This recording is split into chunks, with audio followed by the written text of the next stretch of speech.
कितना दिन नौकरी बेटा जेल जाना चाहते हैं?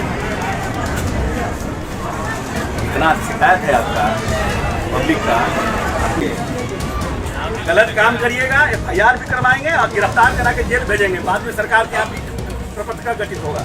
बिहार के कैबिनेट मंत्री अशोक चौधरी जमुई में सीओ को गाली देकर, उसे धमकी देकर, उसे जेल भेजवाने की धमकी देकर जैसे ही पटना पहुंचते हैं, उन्हें एहसास हो जाता है कि दरअसल मंत्री जो हैं वो उनकी हैसियत किसी चपरासी से ज़्यादा नहीं है। और नीतीश कुमार ने एक बार फिर से दिखा दिया कि उनके सामने में किसी मंत्री की नहीं चलने वाली है और उनके नज़र में एक मंत्री से ज़्यादा एक सीओ की अहमियत है। और आपको बताते चले कि अशोक चौधरी को प्रभारी पद से हटा दिया गया है और ये इस रिपोर्ट में हम तमाम बातें आपको बताने जा रहे हैं।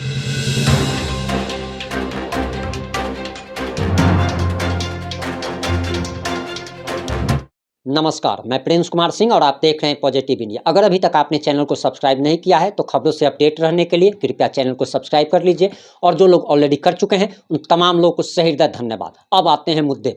दरअसल बिहार के कैबिनेट मंत्री हैं अशोक चौधरी हैं और दरअसल नीतीश कुमार के काफ़ी करीबी और खासम खास भी बताए जाते हैं। जमुई दौरे पर गए थे मंत्री जी को सीओ के खिलाफ काफ़ी सारे शिकायतें मिलती है। सीओ की शिकायत मिलने के बाद मंत्री जी आग बबूला हो जाते हैं और दरअसल वहां पर भारी भीड़ मौजूद रहती है।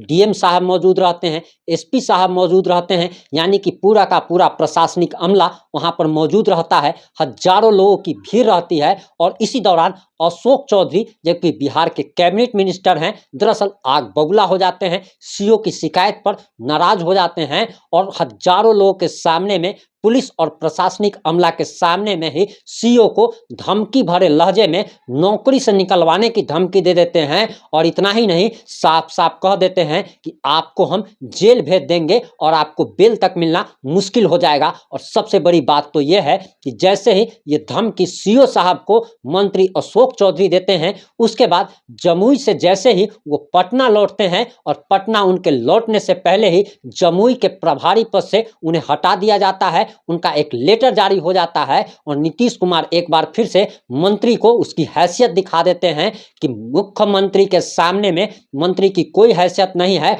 और बिहार में अफसरशाही इसी वजह से चरम पर है। आपको बताते चले कि मुख्यमंत्री नीतीश कुमार के कार्यकाल में अफसरशाही चरम पर बढ़ी है। हर एक ब्लॉक में आप चले जाइए, बिना घूस का कहीं काम नहीं होगा। किसी थाना में चले जाइए, बिना घूस का काम नहीं होगा। किसी भी सरकारी दफ्तर में अगर आप जाते हैं, आपका कोई भी काम हो, बिना घूस लिए और बिना भ्रष्टाचार के आपका कोई भी काम नहीं होता है। और नीतीश कुमार के कार्यकाल में अफसरशाही बढ़ी है। वहीं लालू प्रसाद यादव के कार्यकाल में जो है वो गुंडागर्दी थी। पुलिस प्रशासन के लोग या कोई भी सरकारी अधिकारी नेताओं से डरते थे, राजद के समर्थकों से डरते थे और पैरवी पर सारा काम होता था। वहीं नीतीश कुमार के कार्यकाल में अफसरशाही चरम पर है और अफसर अपने आप को मुख्यमंत्री से कम पावर का नहीं समझते हैं और यही बात हर जगह हो रही है। लेकिन आपको बताते चले कि दरअसल इसको गलत समझने की भूल कर बैठे मंत्री अशोक चौधरी और अपने आप को वो नीतीश कुमार का काफी करीबी बताते हैं,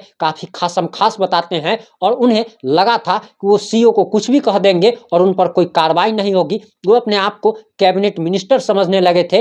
लेकिन बिहार के मंत्रियों की आखिर हालत क्या है वो आप इससे समझने की कोशिश कीजिए कि चाहे वो सुधाकर सिंह हो या फिर डॉक्टर चंद्रशेखर शिक्षा मंत्री हो या फिर भूमि एवं राजस्व विभाग के मंत्री आलोक मेहता हो या फिर तेजस्वी यादव हो, समय समय पर नीतीश कुमार अपने मंत्रियों की औकात दिखाते आए हैं और उसे बताते आए हैं कि मुख्यमंत्री के सामने में इन लोगों की कोई हैसियत नहीं है। एक चपरासी से भी ये लोग गए गुजरे हैं और दरअसल ये लोग सिर्फ मंत्री नाम के हैं, बल्कि पावर इनको एक चपरासी वाला भी नहीं है। अब इस बात से समझने की कोशिश कीजिए और आप कमेंट करके जरूर बताइएगा कि किसी भी राज्य में कोई मंत्री बड़ा होता है या किसी एक छोटे से प्रखंड का सीओ बड़ा होता है, सर्किल ऑफिसर बड़ा होता है। आप कमेंट करके जरूर बताइएगा। एक मंत्री जब आदेश जारी करता है, एक मंत्री एक सीओ को डांट तक नहीं सकता है और अगर डांटता है तो उसे कैसे उसे पद से हटा दिया जाता है। जमुई के प्रभारी पद से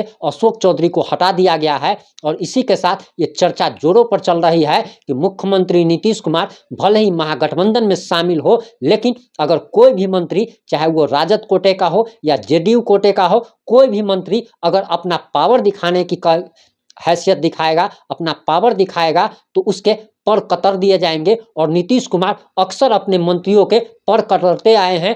ऐसा इस मामले में भी देखा गया कि किस तरीके से तेजस्वी यादव के स्वास्थ्य विभाग के बजट पर मुख्यमंत्री नीतीश कुमार ने किस तरीके से अपना कंट्रोल किया था। और लगातार ये बात सामने आ रही है, भूमि राजस्व मंत्री आलोक मेहता ने जो ट्रांसफर पोस्टिंग का जो ऑर्डर दिया था, उसे रातों रात मुख्यमंत्री नीतीश कुमार द्वारा कैंसल कर दिया जाता है। और इतना ही नहीं, शिक्षा मंत्री डॉक्टर चंद्रशेखर महीनों से अपने कार्यालय तक नहीं जा रहे हैं। अपर मुख्य सचिव के पाठक ने उनके असिस्टेंट को ऑफिस में घुसने से भी मना कर दिया था और कहा था कि आप ऑफिस में भी नहीं घुस सकते। और उसके बाद शिक्षा मंत्री काफ़ी नाराज बताए जा रहे हैं और बिहार में अफसरशाही चरम पर है। इन सारे मुद्दों पर आपकी क्या राय है, आपकी क्या प्रतिक्रिया है? आप अपनी प्रतिक्रिया जरूर दीजिएगा। जुड़े रहे हमारे साथ। जय हिंद, जय भारत, जय जय बिहार।